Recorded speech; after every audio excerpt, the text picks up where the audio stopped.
Here is what nobody is talking about. Since the removal of the fuel subsidy, Nigeria's 36 state governments have received more in federal allocation than in any equivalent period in this country's history. More money to the governors, more money flowing to the states. And yet, the same governors receiving those record allocations are the ones standing at microphones telling Nigerians that this federal government has failed them. That is not a coincidence. That is a strategy. While every conversation in Nigeria right now is about how Tinubu has been rejected, from Edo to the streets of Kano to the Senate floor, almost nobody is asking the more dangerous question. Who benefits from the perception of a failing presidency? Who specifically gains power, gains leverage, gains a 2027 advantage, not from Tinubu succeeding, but from Tinubu being seen to be collapsing? Because here is what I have spent weeks researching, and what I am going to show you in the next 30 minutes. The suffering of ordinary Nigerians is real. The anger is legitimate. But the political operationalization of that anger, the way it is being packaged, amplified, and directed, is not coming from the streets. It is coming from a very specific set of offices. And the people in those offices are not your friends either. So the question I want you to hold through everything I am about to tell you is this. Is what we are watching a genuine national rejection of Tinubu's presidency? Or is it a coordinated power play by political actors using public suffering as their weapon? That question will not be answered until the end. And when we get there, the answer will reframe everything you thought you understood about this moment. Before we go further, if you are new here, this channel exists for one reason: to give Nigerians the political analysis mainstream media is too afraid or too compromised to deliver. Hit subscribe and stay with me. This gets deeper. Let us be precise about what has actually happened, because the way this story is being told in most of our media is already shaped by someone's agenda. The surface narrative goes like this. Tinubu removed the fuel subsidy. The naira collapsed. Prices of food, transport, and basic goods hit levels that ordinary Nigerians had never experienced. His party lost Edo. Northern senators began publicly criticizing his administration. Protests erupted, and now the national conversation has settled on one conclusion: that Tinubu has lost Nigeria. That surface narrative contains real facts. The economic pain is not invented. The Edo loss happened. The senatorial criticism is on the record. I am not here to dispute any of that. But here is what the surface narrative is leaving out. And this is where the story actually begins. Three distinct political forces are amplifying this rejection message at the same time. And they are not doing it in coordination with each other. They are doing it in competition with each other. But the combined effect is a single thunderous narrative. Tinubu is finished. The first force is the opposition. PDP, Labour Party, their media networks, and their social media infrastructure. For them, every month of bad economic news is capital they are banking against the longer game. Their job is to make the suffering feel irreversible. The second force is within the APC itself, a bloc of northern stakeholders who believe this presidency owes them more than it has delivered. These are not opposition voices. These are people who were inside the tent in 2023 and are now quietly renegotiating the terms of their presence. The third force is civil society, genuine voices of legitimate grievance, analysts and activists whose anger is rooted in the reality of what Nigerians are going through every single day. Their credibility is real, which is precisely why the first two forces need them. Now, understand the history here because it is short and it is sharp and it changes the calculation entirely. Every Nigerian president from Obasanjo to Buhari faced a declared political death in their second or third year. In 2002, the northern elite publicly announced that Obasanjo was finished, then handed him a second term in 2003. By 2017, Buhari's approval ratings made a second term appear mathematically impossible. He won 2019. The pattern in Nigerian politics is not that presidents survive rejection. The pattern is that whoever controls the rejection narrative determines what happens next. And here is the pattern interrupt, the fact that reframes the entire Edo story, which has become the anchor of this whole rejection conversation. The Edo governorship was not primarily lost because of Tinubu's unpopularity. It was lost because of how the APC internal machinery operated in that election. Ground-level reporting and internal party accounts show that certain APC governors made a deliberate calculation in Edo, a calculation about whether a Tinubu victory there was in their own interest. Those governors exist, their names are known inside the party, and they belong to the same political faction that is currently being positioned as the engine of northern discontent. That is not a rumor, that is a pattern, and patterns in Nigerian politics always have an author. To understand the real architecture of what is happening, you have to understand the institutions involved, not as names on a building, but as instruments of power that are currently being positioned. There are three institutions at the center of this story: INEC, which administered the Edo election, and whose structural independence makes it a critical variable in any escalation scenario; the National Assembly's Northern Caucus, which has begun to operate with increasing autonomy from the presidency in ways that are visible on the floor of the Senate; and the most important and least discussed institution in this story, the APC Board of Trustees. Let me explain why the Board of Trustees matters. Nigeria's presidential system, under the 1999 Constitution, concentrates enormous power in the executive. Appointments, security deployment, budget origination. The president controls the institutional levers that keep a governing coalition loyal. That is the constitutional reality. But political parties are not constitutional bodies. They are private organizations with their own internal constitutions, and the APC's internal constitution gives two bodies significant authority over party direction: the National Working Committee, which Tinubu controls, and the Board of Trustees, which he does not. The Board of Trustees is historically the preserve of the APC's northern founding bloc.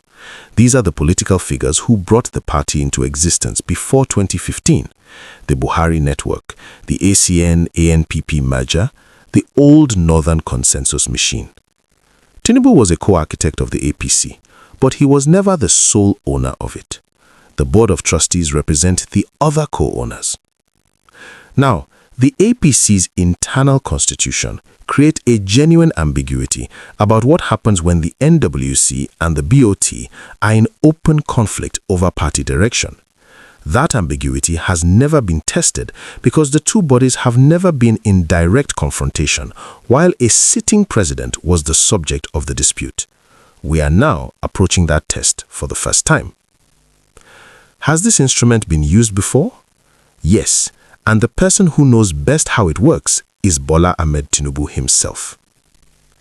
Between 2019 and 2021, the Board of Trustees was the instrument through which the Buhari faction progressively reduced Tinubu's leverage within the national APC structure, isolating Lagos's influence, restricting Southwest appointments, and repositioning the party's internal hierarchy. Tinubu reversed all of that through the 2022-2023 primary process. He outmaneuvered the BOT at its own game. But the instrument still exists, and the people who built it are still there. What checks exist versus practice? On paper, a sitting Nigerian president commands his party. In practice, Nigerian political parties are federations of regional strongmen held together by a combination of patronage, fear, and the calculation that a strong center serves their interests. The moment that calculation changes, the moment it becomes more profitable to be seen as independent of the presidency than aligned with it, the checks dissolve. You are left with a party that has a president but not a coalition, And a president without a coalition in Nigeria is not a president with a policy problem. He is a president with a survival problem. Here is the specific institutional signal I want you to track, and I will return to it and name it precisely later in this analysis. Watch the relationship between the APC National Secretariat resource allocation and which state governors are receiving federal infrastructure project announcements. That specific transactional link, federal projects in exchange for political loyalty, is how the presidency maintains its grip on the party machinery. It is not corruption in the narrow legal sense. It is the operating system of Nigerian executive power. When those announcements stop flowing toward a particular governor's state, that is the signal that the coalition is cracking at that specific point.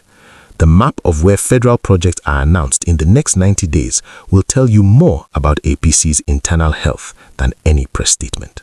Now, we get to the layer that most analysis in Nigerian media never reaches.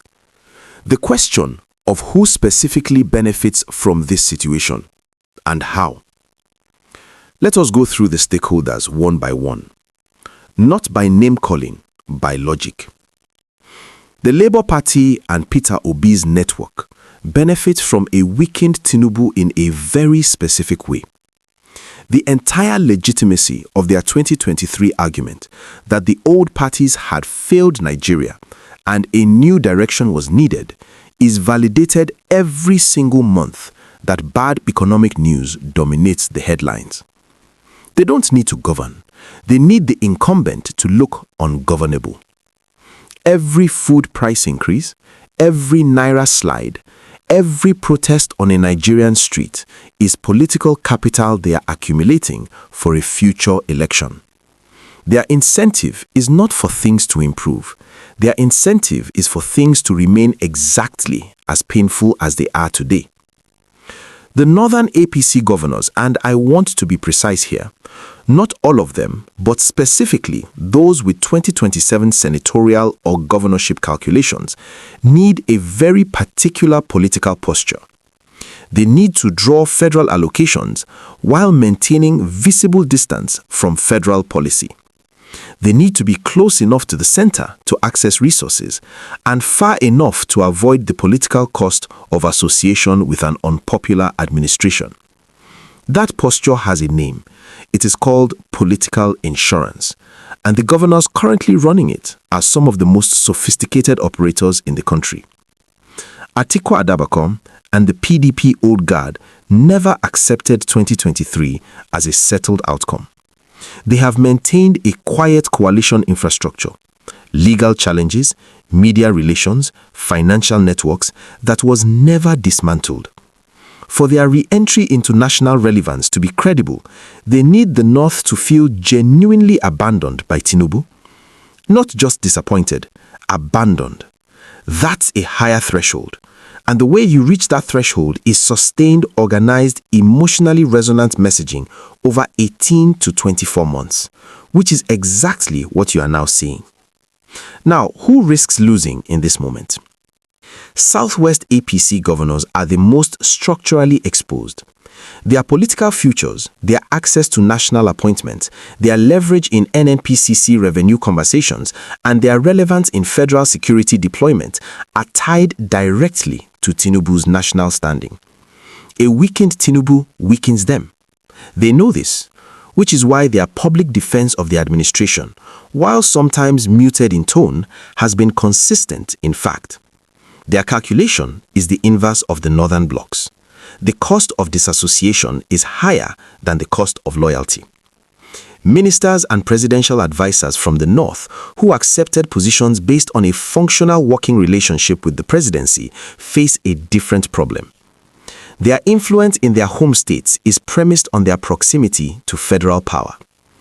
If Tinubu is perceived to be collapsing, that proximity becomes a liability rather than an asset. Several of them are already managing this quietly, being seen to advocate for their regions inside the administration, but ensuring that their public profile cannot be reduced to being Tinubu's man. Watch the language of their public statements. Watch the distance between how they speak to Lagos audiences and how they speak at home.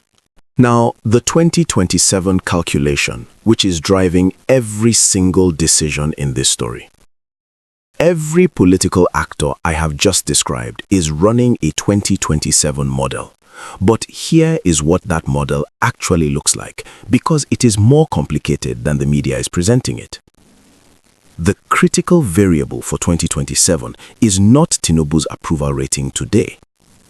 Approval ratings in Nigeria have demonstrated repeatedly that they are not predictive of electoral outcomes. The critical variable is whether the opposition can consolidate around a single northern candidate who holds the entire bloc together.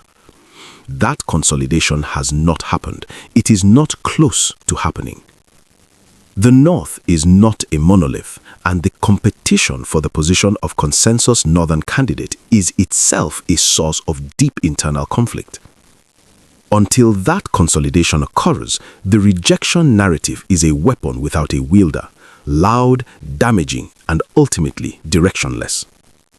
On regional and ethnic dynamics, and I want to be careful here because this is where analysis too often slides into stereotyping.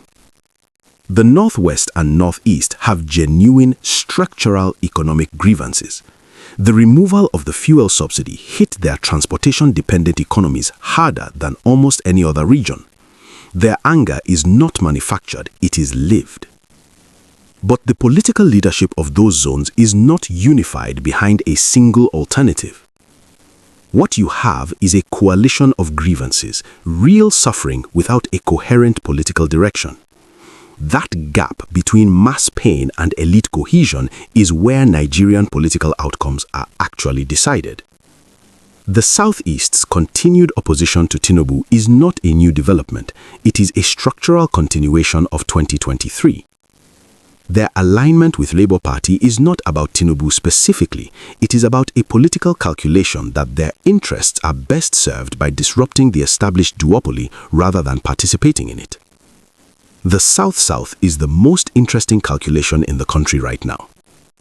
They have genuine economic discontent. They sit on the resource base that makes the entire federal system run, and they have a specific, hard-nosed understanding of federal power that comes from decades of navigating the relationship between oil wealth and political marginalization.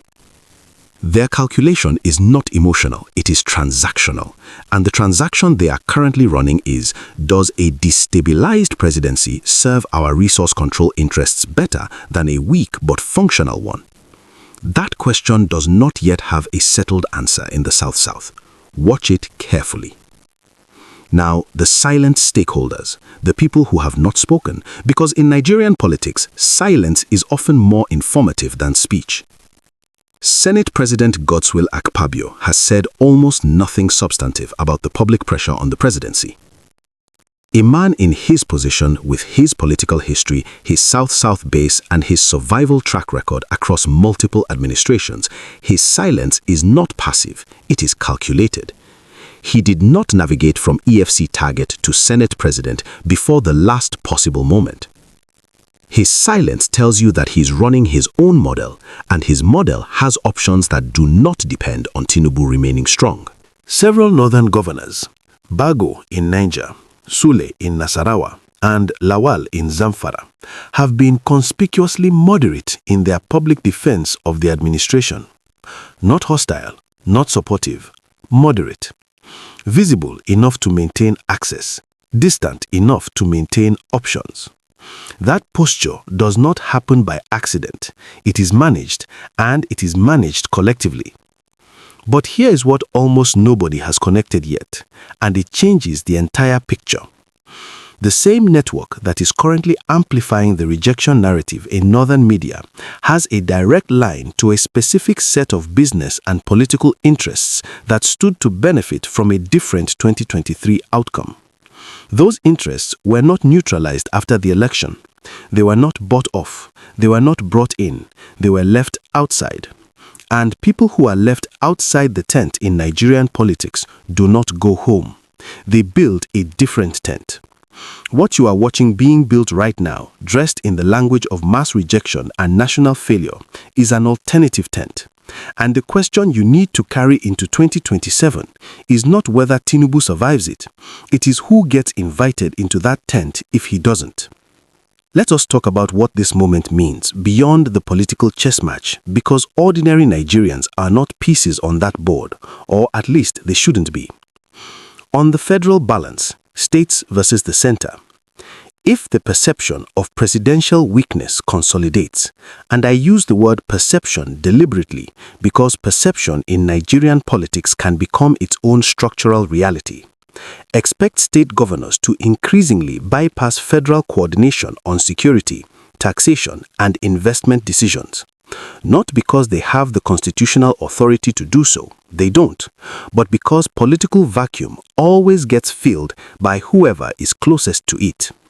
The SFTAS, the State Fiscal Transparency and Accountability Program, and conditional federal transfers are the specific mechanisms through which the center disciplines states and enforces at least a minimum of policy alignment. Watch whether those compliance requirements begin to be quietly waived for politically difficult governors. If they are, it's not a concession, it's a retreat. And in Nigerian political history, a retreating center has never re-established its authority without a significant cost. On the economic consequences for ordinary Nigerians, the political instability premium is real, it is measurable, and it lands hardest on the people who had no role in creating the conditions that caused it. When investors price political uncertainty into naira-denominated assets, the cost travels down the chain to the exchange rate, to import costs, to fuel prices, to the price of tomatoes in Kano market, to the transport fare from Onitsha to Lagos, to the salary of a civil servant in Maiduguri who earns in naira and buys in a naira that purchases less every month. A prolonged, sustained perception of presidential collapse, even without a single policy change, has a direct documented economic cost. The instability is the policy, and everyone paying that cost is paying for a political war they didn't start and were not consulted about. On national cohesion, and this is the part of this analysis I want you to sit with because it has implications far beyond this presidency. The most dangerous outcome of this moment is not a bad president. Nigeria has survived bad presidents. The most dangerous outcome is the normalization of a specific logic, the logic that says a regional or ethnic bloc can bring down any presidency through sustained coordinated pressure regardless of electoral outcomes. If that framework is established, if the operating precedent becomes that the North can remove a Southern president through political pressure before his term ends, then that logic also works in reverse. Every future administration will be governable only within the tolerance limits of the dominant regional bloc at any given time. That is not the Nigeria the 1999 Constitution was designed to manage. It's a different country. And building it, even in the name of accountability, even in the name of the people's will, has consequences that extend decades beyond this particular political moment. Now, remember the specific institutional mechanism I flagged earlier, the one I said I would name directly. Here it is. The APC Board of Trustees has the constitutional authority, under the party's own internal rules, to convene a special convention and compel leadership changes within the party structure. That instrument has been used before to discipline party figures. It has never been successfully deployed against a sitting president of Nigeria. What is currently being discussed in certain back-channel conversations is whether it can be used not necessarily to remove Tinubu from the presidency, which it cannot directly do, but to strip him of party machinery control in a way that leaves him as president of a country, but not as leader of his own political vehicle. That scenario has no historical precedent in Nigerian democratic governance. If it moves from discussion to action, it becomes the first constitutional test of whether a Nigerian president can be politically decapitated by his own party while still sitting in office. That question, how much of Tinubu's power is presidential versus partisan, is live in a way it was not 12 months ago. And now the data point that I suspect will surprise you and that reframes the national stakes in a way most of the commentary has missed entirely. Between 2023 and today, the 36 state governments have collectively received in federal allocation than in any comparable period in Nigerian history. The same subsidy removal that is being described as Tinubu's greatest policy failure, the policy cited in every rejection narrative, is the policy that generated the revenue that made those record allocations possible. The governors who are loudest about federal incompetence are cashing the largest allocation checks in the history of this republic. That is not an accident. That is not a paradox. It's a political strategy. It tells you, with clarity if you are willing to read it, that this crisis is fundamentally not about governance, it's about who controls the narrative of governance. And who controls that narrative controls 2027. Now let me do something that most of the voices on both sides of this conversation have not done. Let me make the strongest possible case for the other side, and then let me show you exactly where it breaks. The strongest argument made by Tinubu's most credible defenders, and there are credible ones even if they are drowned out by the partisan noise, goes like this. The subsidy removal and the Naira unification were structurally necessary corrections. They were long delayed, they were politically impossible under every previous administration because those administrations were too captured by the beneficiaries of the distortions to act. The pain Nigerians are experiencing today is real, but the alternative was not no pain. The alternative was a fiscal collapse that would have been catastrophically worse. A system burning through foreign reserves to maintain an artificial exchange rate while the actual Naira was being traded at double that rate in the parallel market. A subsidy bill that was, by credible estimates, being substantially captured by a small number of fuel importers and marketers rather than by the Nigerian consumers it was meant to protect. The structural argument is correct. And if Tinubu absorbs the political cost of making that correction, if he carries the electoral damage of removing a distortion that benefited elites at the expense of everyone else, then the long-term beneficiary may indeed be the Nigerian economy. And some of the most vocal people calling for his removal today are precisely those whose arbitrage opportunities were disrupted by the reforms they are now using as evidence of failure. I want you to hold that argument fully before I take it apart, because it deserves to be held fully. Here is where it breaks. The problem with the Tinubu administration's economic reforms is not the what, it is the how, and it is for whom. The subsidy was removed without a functioning mass transit alternative in any major Nigerian city, without a targeted cash transfer program that actually reached the poor at the scale and speed that the crisis demanded. And while all of that was happening, the same administration's documented circle of associates continued to access foreign exchange windows and import licenses, unavailable to the vast majority of Nigerian businesses. The structural argument is correct. The implementation protected the wrong people. The burden was placed entirely on those least able to carry it. And a reform that is correct in theory but captured in execution is not a reform. It is a redistribution from the poor to those already connected enough to navigate the new system. Now, the three biggest misconceptions I want to correct because they are distorting the entire conversation. First misconception, that the rejection is total and irreversible. It is not. The intensity is real. The anger is real. The suffering that generates it is real and documented. But electoral coalitions in Nigeria are not built from streets. They are built from elite networks, governors, party structures, traditional institutions, security configurations, and financial machinery. Most of the elites have not moved. Several are waiting. And in Nigerian politics, waiting is not the same as opposing. Second misconception, that the North has turned against Tinubu as a unified bloc. The North is not a bloc on this question. There is genuine structural economic pain in the North. There is real political discontent, but there is no unified alternative.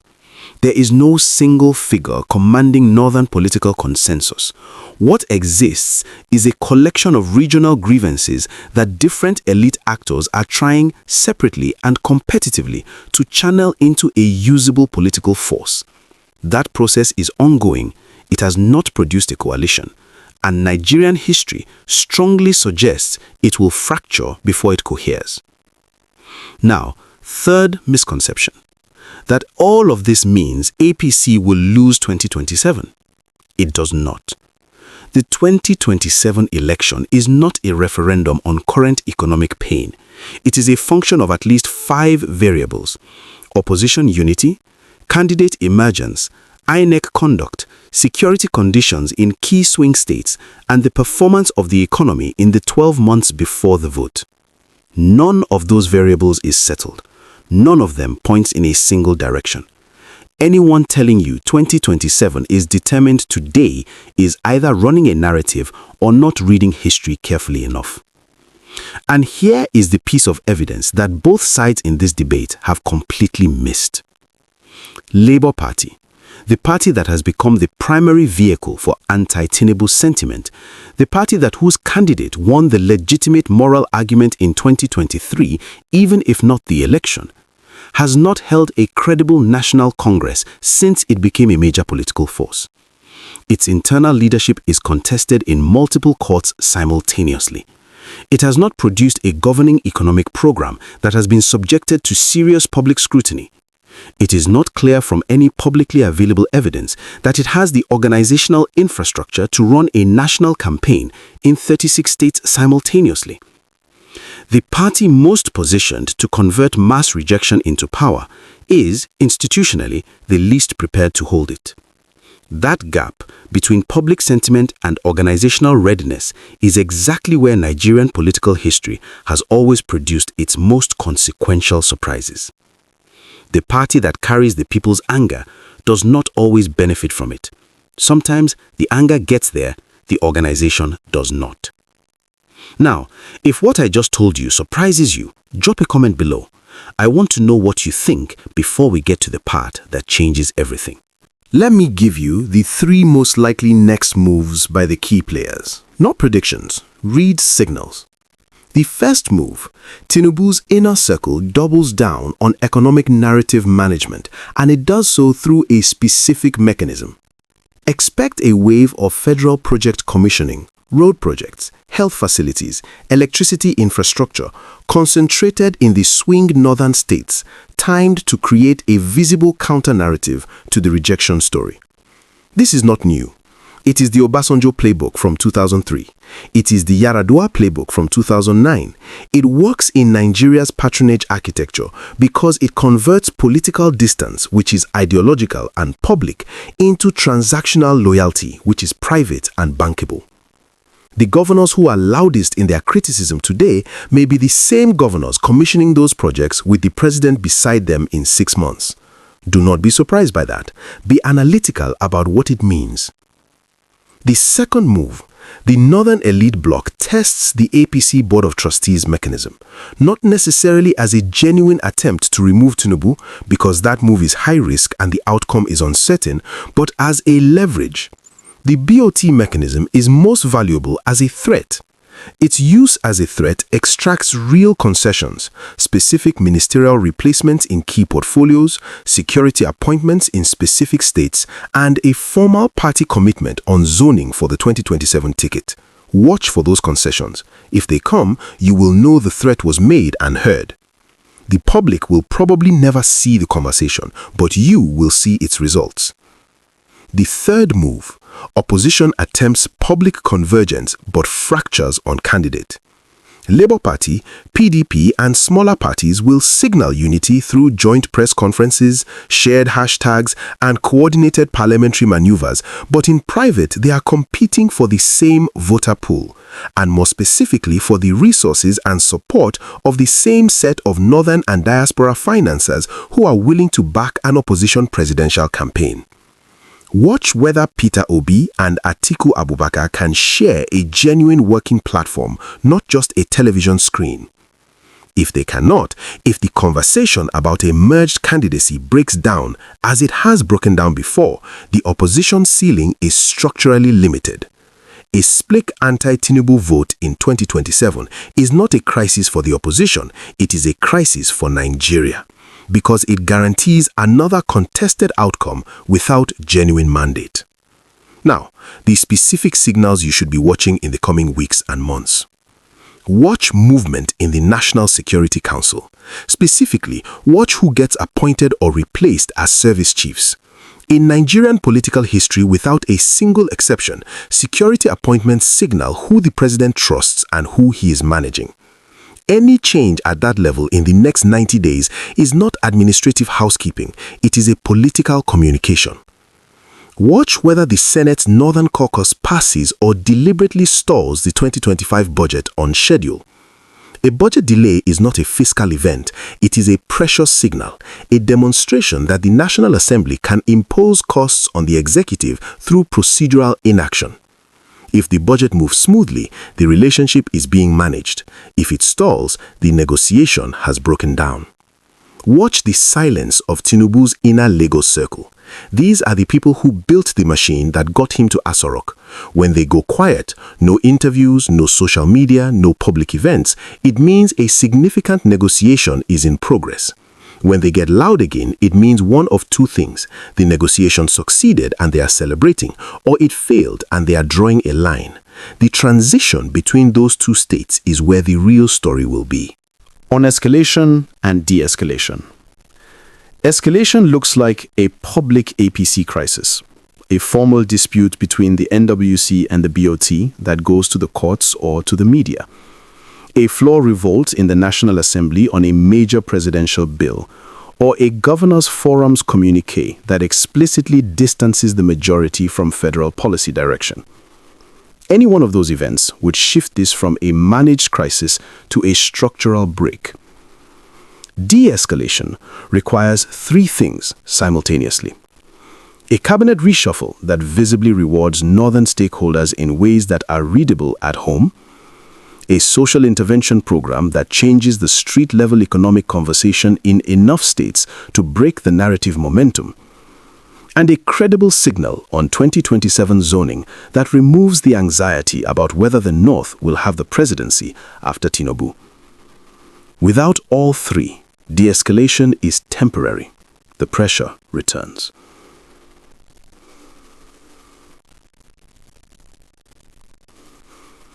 On the time frame that matters, and I want to be explicit about why the clock I am pointing to is the right clock. The analytically meaningful window in this story is not a fixed calendar year. It is the period between now and the next APC National Convention. Because that convention will either consolidate Tinubu's control over the party machinery or expose how far it has eroded. Every move I have described, the BOT pressure, the silent governors, the opposition positioning, the narrative investment, is being timed to that event, not to a date on a wall. The party that controls it going in will shape what Nigeria's political options look like going forward. Which brings me back to the question I asked you to hold at the very beginning of this analysis. Is what we are watching a genuine national rejection of Tinubu's presidency? Or is it a coordinated power play by political actors using public suffering as their weapon? After everything we've just walked through, the institutions, the transactional allocation numbers, the silence of strategic actors, the organizational weakness of the opposition, the BOT mechanism, the regional calculations, the history of every similar moment in Nigerian political life, the answer is both. And that's precisely what makes this moment so dangerous. The grievance is real. The suffering is documented. The anger of a Kano trader who can't afford transportation, a Lagos driver whose fuel costs have tripled, a Benue farmer who cannot move goods to market safely, that anger is not manufactured. It is not being invented by political operatives. It is being felt every day by millions of Nigerians who never ask to be pawns in anyone's power calculation. But the political operationalization of that grievance, the way it is being packaged, directed, and amplified, is being run by people whose interest is not in replacing bad policy. It is in replacing the person who controls the appointments, the allocations, and the 2027 ticket. When genuine mass pain becomes elite ammunition, Nigeria's history has a consistent outcome. A transition that changes the face of power without changing its structure. A new arrangement, the same architecture. That has happened before, multiple times. And each time, the ordinary Nigerians whose suffering was cited as the reason for the change found themselves a few years later in the same position, or worse. The central question in this story was never really about Tinubu alone. It was about what Nigerian political rejection actually means, who it serves, who directs it, and whether mass discontent translates into structural change or simply into a reshuffling of the same elite coalition under a different flag. The evidence, followed carefully, shows this. The economic pain is real, and it falls hardest on ordinary Nigerians who had no role in creating the conditions that caused it. The political response to that pain is being curated by actors with their own calculations. Those two things are simultaneously, uncomfortably true. Tinubu is not being destroyed by the Nigerian people. He is being pressured by the Nigerian political class, using the Nigerian people's real suffering as the instrument of that pressure. That distinction matters, not because it excuses his administration's failures. It does not. But because understanding who holds the instrument tells you what happens after the instrument has done its work. I will leave you with one question. Put it in the comments. I read them. If Tinubu were removed from office tomorrow, by election, by party, by any other mechanism, and the same governors remained, the same party financiers remained, the same northern and southern power blocks remained intact, the same institutional arrangements that produced 2023, what exactly would have changed for the Kano trader, the Lagos bus driver, or the farmer in Benue? Your answer to that question tells you everything about what kind of political change Nigeria actually needs, and whether the change being prepared for us is the change we actually asked for. If this analysis gave you clarity, share it with one person who needs to understand what's really happening in Nigeria. Like, subscribe, and I'll see you in the next one.